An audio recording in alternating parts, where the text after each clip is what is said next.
Monsieur Diallo, un enseignant passionné et dévoué, est envoyé dans le village de Sadio pour y enseigner.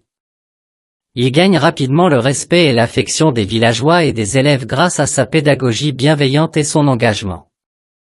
Parmi ses élèves se trouve Fatou, une jeune fille brillante mais rêveuse. Elle développe rapidement des sentiments amoureux pour Monsieur Diallo et essaie de se rapprocher de lui de diverses manières, mais celui-ci, professionnel et respectueux, garde ses distances. Frustré par son échec à attirer l'attention de Monsieur Diallo, Fatou décide de consulter un marabout, espérant que la magie pourrait l'aider. Le marabout, après avoir accepté ses offrandes, tente divers sorts, mais rien ne fonctionne. Monsieur Diallo reste impassible.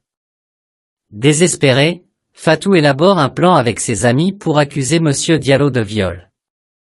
Elle prépare soigneusement leur histoire, espérant que les accusations suffiront à le faire renvoyer et peut-être emprisonner.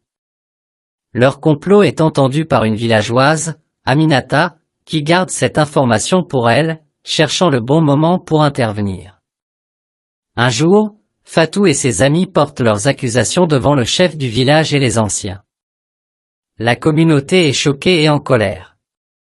Monsieur Diallo est arrêté et conduit devant le conseil du village pour y être jugé.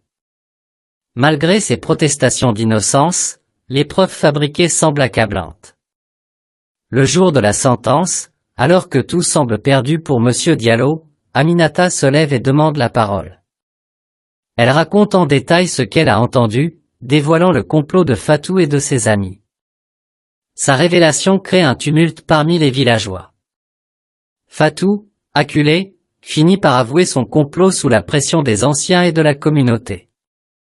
Elle explique ses motivations, en larmes, et demande pardon. Monsieur Diallo est libéré et disculpé de toutes les accusations.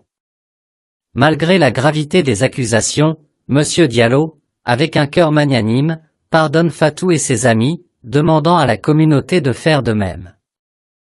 Il continue à enseigner dans le village, et Fatou apprend une leçon précieuse sur les conséquences de ses actions. La vie dans le village de Sadio reprend son cours.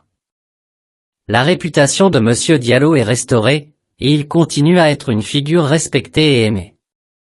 L'histoire de Fatou devient un avertissement pour les autres, rappelant l'importance de l'honnêteté et de la vérité. N'oubliez pas de vous abonner à notre chaîne YouTube Contes africains du quotidien pour découvrir plus d'histoires inspirantes comme celle de Monsieur Diallo, Fatou et Aminata.